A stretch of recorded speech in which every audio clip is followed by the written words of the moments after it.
28 years later, it's about 28 years after the event of a rage virus outbreak.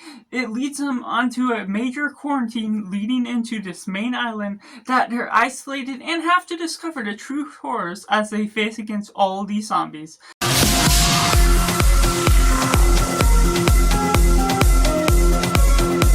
Hello and welcome to Cinema, where we focus on a film. I'm Josh, this is Simply Cinema. Let me know down in the comments below what you thought of 28 years later. Was it good, was it bad, or somewhere right in the middle? How does it compare to the other entries, which I'll have a ranking just in a few days from now. Taking it right in a positive, 28 years later is well put together, compensated by a great cast.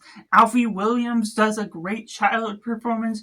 What we get out of Ralph Fiennes appears later in the film and does fantastic as this sort of insane known doctor that is a part of the experiment. And what we get out of Jodie Comer, Aaron Taylor Johnson as a mother and father, their performances are effective in the leading roles that are going on. This acting as a part 1 of 3 to the franchise this is going forward.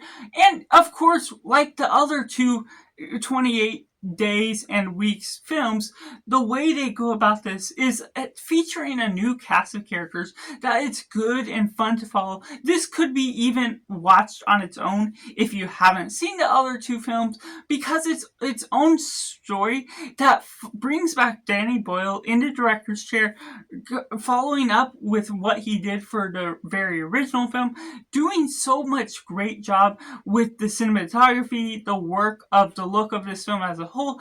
The editing is brisk and featuresque to the way you're following along with this story. It's really brushed over the way you're following all these characters, and it's stacked in a way where the 3-act structure is really well handled, taking on some cheesy moments here and there that handles itself still well within the dramatic moments, the human emotions, the way they dissect these characters, evolve these characters throughout the plot, the boy especially doing so much to the wonders of what you ultimately expect to come out of this character, out of this film as a whole, standing up for himself as well as those he is most closest to based on what you're expecting out of a plot. It flows in a new sort of direction.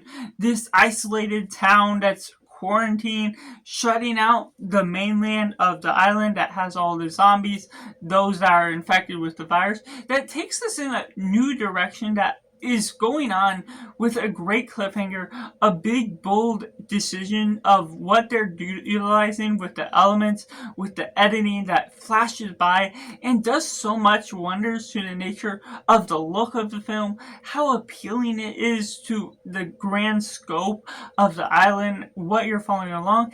And there is even an alpha zombie that really handles itself well. It can be terrifying, suspenseful, and also leads on to these bigger and fat zombies that just don't necessarily have as much of a pace. But there is one particular scene that can still be horrifying, that can draw into suspense, that no one may be particularly safe, whether in this film or leading forwards into the other films we get after this, that really handles something that I wouldn't have expected otherwise to come out of this, which builds up some great set designs and great humor, the way they divide into the dramatic moments, the elements that really bleed forth within the fights that can give a good laugh here and there. Just the awesome nature of certain moments can really elevate the suspense to the film as a whole, whether they're fast zombies, whether they're slow zombies, or the alpha zombies just as well. You know from the get-go that they mean business, and so the way they're going about that sort of plot is just something that I'm really on board with from the beginning. And taking it into mixed elements, if you're expecting this to be a direct sequel to 28 Weeks Later,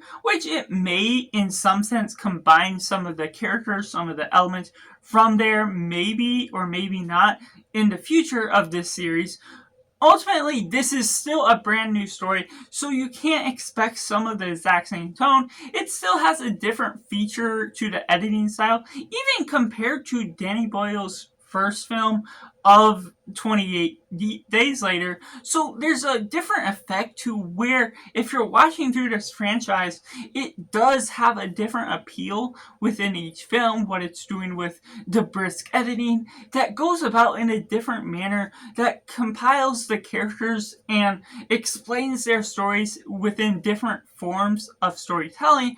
So that could throw some people off if you're expecting the same sort of thing. There's just a sense of a style that is picturesque, it's unique with what it's trying to do.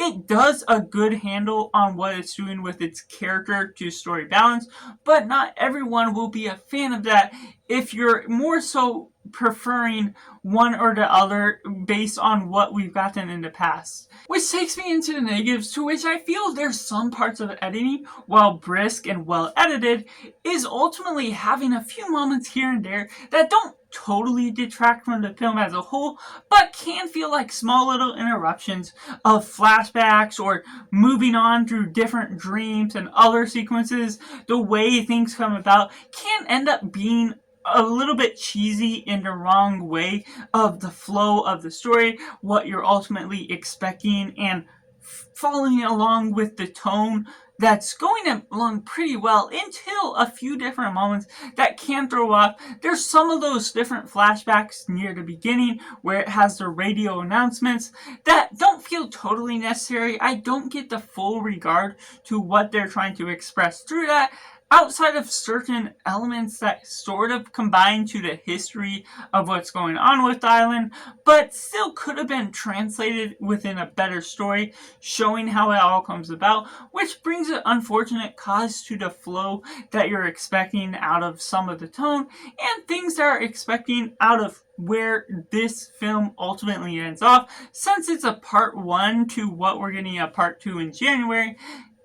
Of course, you're expecting some sort of solid editing, which it does end on a pretty solid cliffhanger, but it also ends on a weird, cheesy action sequence. The way they're fighting off the zombies for the final part of the film can be really out of touch with the way the rest of the story had flown about throughout that, which, in a positive note, it doesn't try and take itself seriously. It feels cheesy in the way it does this rock and roll music, the way they're doing flips and other things throughout the air, but it also feels offset in a weird way to end this as a finale to the cliffhanger that this film is building up to be.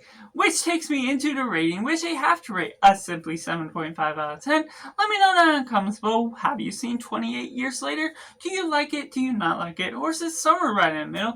Or if you're waiting for this review and now going to see it or not, make sure to like this video if you enjoy it. Subscribe if you haven't already to join in the film culture community where we talk about the love of cinema as a whole. So that's just all, and make sure to do yourself a favor and go watch a movie.